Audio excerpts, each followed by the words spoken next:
Menggunakan ayat ini dengan cara seperti itu sama dengan mencabutnya keluar dari konteks yang seharusnya. Karena ucapan Yesus di situ tidak ditujukan kepada orang non-Kristen, tetapi kepada orang Kristen.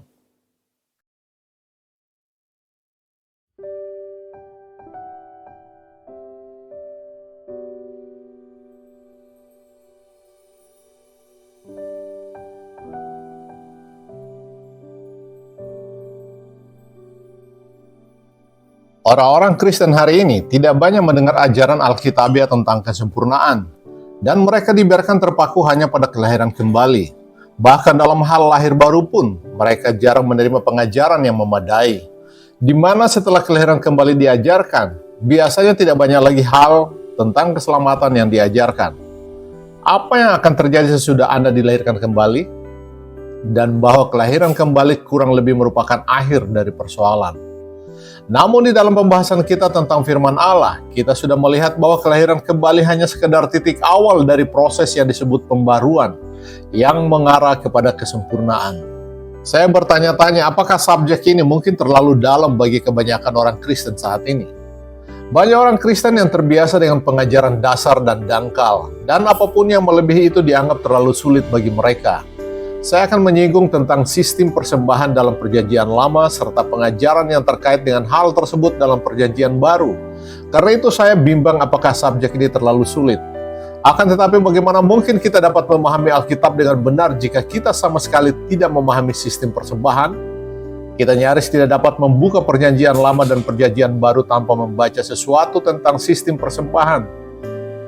Mari kita mulai dengan pertanyaan yang sering muncul. Mengapa Yesus harus mati untuk menyelamatkan kita? Mengapa Allah tidak dapat menyelamatkan kita cukup dengan mengampuni saja dosa-dosa kita?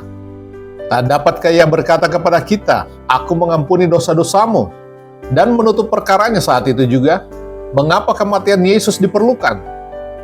Jika kekudusan, kebenaran, dan kesucian merupakan hal yang asing bagi kita, dan kita tidak memahami tujuan dari sistem persembahan, maka kita tidak akan mengerti mengapa perlu bagi Yesus untuk mati di atas kayu salib demi menyelamatkan kita.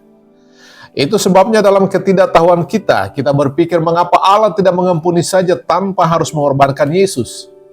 Jika urusannya dapat diselesaikan dengan cara seperti itu, apakah Allah tidak pernah memikirkannya?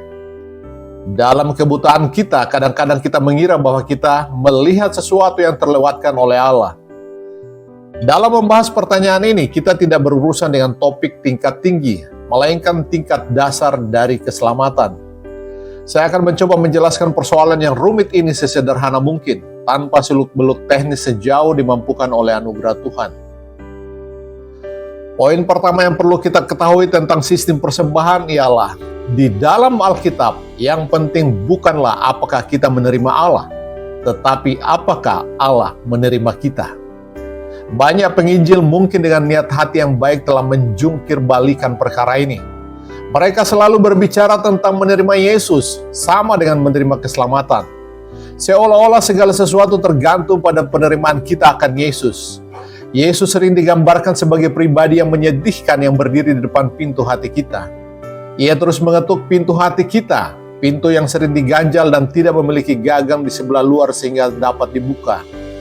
Mereka menyatakan bahwa gambaran ini diambil dari Wahyu 3 ayat 20. "Lihat, aku berdiri di muka pintu dan mengetok. Jikalau ada orang yang mendengar suaraku dan membukakan pintu, aku akan masuk mendapatkannya, dan aku makan bersama-sama dengan dia, dan dia bersama-sama dengan aku." Menggunakan ayat ini dengan cara seperti itu sama dengan mencabutnya keluar dari konteks yang seharusnya.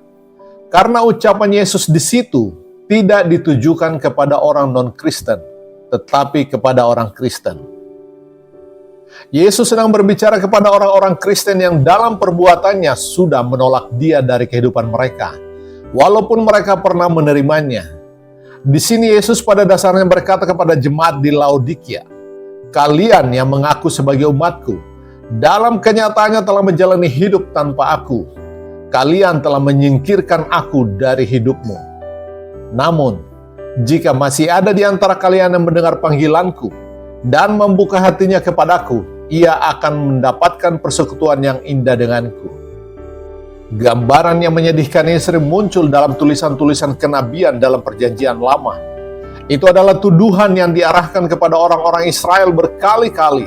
Nabi Yeremia, Yesaya, Yehezkiel, dan banyak lagi yang lainnya secara konsisten menyatakan kepada Israel, "Kamu mengaku sebagai umatku, dan memang aku telah menyebut kamu sebagai umatku. Kamu adalah umat perjanjianku, tetapi kamu telah menyingkirkan aku dari kehidupanmu, walaupun tidak di dalam kata-kata, tetapi di dalam perbuatanmu sehari-hari." Titus 1 ayat 16. Adalah sebuah kesalahan jika kita mengutip ayat seperti Wahyu 3 ayat 20 dan menerapkannya kepada orang non-Kristen. Namun banyak pengajar dan penginjil yang sudah menjungkir balikan persoalan ini, menggambarkan Allah sebagai pribadi yang patut dikasihani, yang memohon penerimaan di pintu hati orang-orang non-Kristen. Sebaliknya, kitab suci menggambarkan Allah sebagai raja besar yang berkuasa atas yang hidup dan yang mati. Dalam kenyataannya kitalah dan bukan Allah yang perlu dikasihani. Kitalah yang perlu memohon kemurahan dan penerimaannya. Karena jika kita diterima olehnya berarti hidup, dan penolakan olehnya berarti maut. Allah yang adalah kasih, adil, dan kudus akan menerima kita hanya jika kita datang kepadanya sesuai dengan persyaratannya. Sekali lagi, sesuai dengan persyaratannya, bukan persyaratan kita. Para rasul tidak memberitakan Kristus yang menyedihkan yang memohon di pintu hati kita. Paulus memproklamirkan bahwa Allah adalah Tuhan atas segalanya. Memerintahkan semua orang di mana-mana harus bertobat. Kisah 17 ayat 30. Di dalam kemurahannya Allah mau memberi kita kesempatan untuk bertobat. Dalam hal Wahyu 3 ayat 20, kita hanya perlu bertanya, apakah harus ada pintu yang tertutup di antara Kristus dengan jemaatnya, baik di Laodikia atau dimanapun. Jika pintu ditutup, itu pasti bukan Kristus yang menutupnya, karena Ia sendiri menyuruh mereka untuk membukanya. Jika mereka membukanya, persekutuan dengannya dapat diperbaiki, sebagaimana digambarkan dengan makan bersama. Kristus dalam kemurahannya memanggil mereka untuk menyingkirkan rintangan tersebut dengan membuka pintu. Panggilan untuk membuka pintu adalah suatu teguran karena telah menutup pintu, suatu peringatan akan tindakan disiplin jika mereka tetap keras kepala, dan suatu panggilan untuk bertobat. Semuanya itu dijelaskan dengan sempurna di ayat sebelumnya. Mereka yang kukasihi, kutegur dan kuhajar. Karena itu, relakanlah hatimu dan bertobatlah.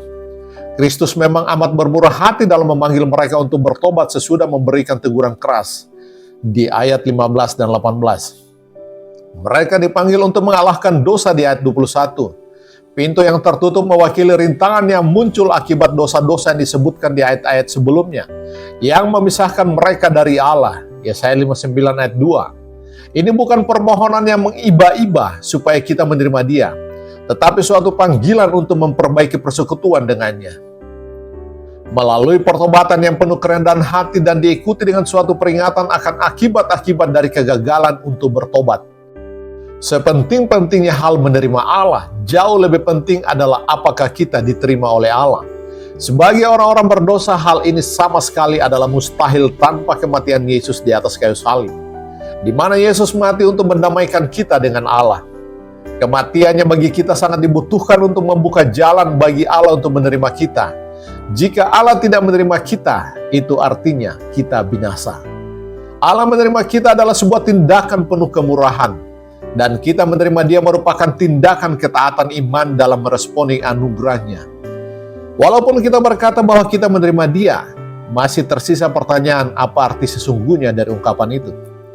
Marilah kita berhati-hati agar kita tidak sampai menipu diri sendiri dan meyakinkan diri bahwa kita selamat karena kita sudah menerima Dia. Sekarang seharusnya menjadi jelas bagi kita bahwa persoalan yang fundamental bukan apakah kita menerima Allah, tetapi apakah Allah menerima kita.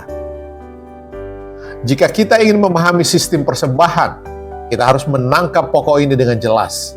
Tujuan dari sistem ini adalah untuk menyediakan satu jalan bagi orang-orang berdosa seperti kita untuk dapat diterima oleh Allah. Akan tetapi jika kita menyelewengkan gambarannya dan membuat segalanya menjadi bergantung pada penerimaan kita akan Allah, pertanyaan mengapa Yesus harus mati akan tetap menjadi satu misteri bagi kita. Pelayanan purna waktu juga mensyaratkan penerimaan Allah. Kita perlu menjelaskan kebenaran penting ini, bahwa segala sesuatu bergantung secara fundamental pada penerimaan Allah. Hal ini berlaku pada setiap sisi kehidupan kekristenan kita. Sebagai contoh, hal ini berlaku bukan hanya pada perkara keselamatan, tetapi juga pada apakah kita melayani Allah sepenuh waktu atau tidak. Kita cenderung berpikir bahwa kitalah yang memutuskan apakah kita melayani Allah atau tidak. Saya jarang mendengar orang berkata bahwa Allah telah menerima mereka ke dalam pelayanan sepenuh waktu. Beberapa orang tampaknya berpendapat bahwa sepenuhnya terserah mereka untuk memutuskan untuk melayani Allah atau tidak. Dan ada yang bahkan berpikir bahwa pelayanan penuh waktu yang kita lakukan adalah bonus bagi Allah. Yesus seharusnya sangat berterima kasih karena seseorang yang hebat seperti saya telah memutuskan untuk melakukan sesuatu untuk Dia. Berlawanan dengan itu, di dalam kitab suci kita melihat tokoh-tokoh yang berkualitas tinggi yang berharap Allah berkenan menganggap mereka layak melayaninya. Allah melihat ke dalam hati orang-orang yang ingin melayaninya. Ia mengamati cara hidup dan cara mereka melakukan segala sesuatu. Sebagai contoh, cara mereka menggunakan uang, karunia dan tanggung jawab yang dipercayakan kepada mereka.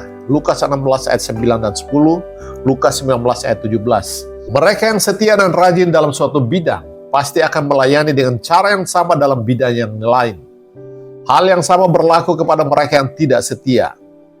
Tentunya jelas orang-orang seperti apa yang akan dipilih Allah untuk melayaninya.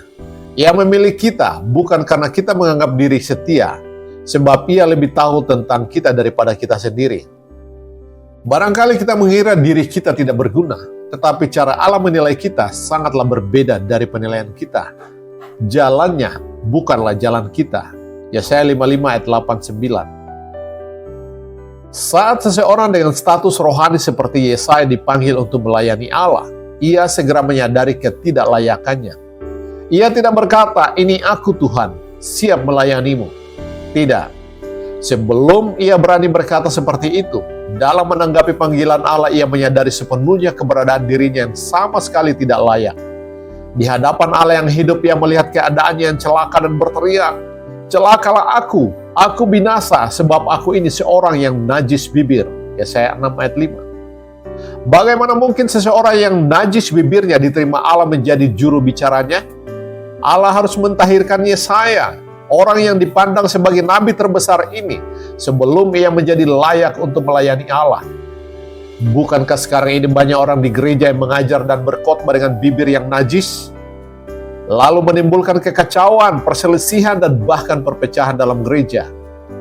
Mari kita menangkap kebenaran ini dengan jelas. Di dalam kehidupan rohani, bukan kita yang menentukan nada. Kita bukan bosnya. Allah lah yang menentukan segalanya. Dari Dialah segala yang hidup berasal. Sebab bersama denganmu ada sumber kehidupan. Mazmur 36 ayat 9. Allah lah yang memutuskan apakah kita akan diterima di dalam kerajaannya atau ke dalam pelayanannya. Kami juga tidak berani menggambarkan Allah sebagai pribadi yang menyedihkan yang memohon penerimaan di dalam pintu hati manusia. Namun apa yang telah dilakukan oleh banyak pengajar dalam memberitakan firman, mereka telah menjungkir balikan gambarannya. Kebenarannya adalah Allah adalah Raja di atas segala raja dan Tuan di atas segala tuan, penguasa atas alam semesta. Dialah yang memutuskan apakah akan menerima kita atau menolak kita. Bersama Dia, segala keputusan yang menentukan di masa lalu, masa sekarang, dan di masa yang akan datang. Yohanes 8 ayat 31-32. Jikalau kamu tetap dalam firman-Ku, kamu benar-benar adalah murid-Ku, dan kamu akan mengetahui kebenaran, dan kebenaran itu akan memerdekakan kamu.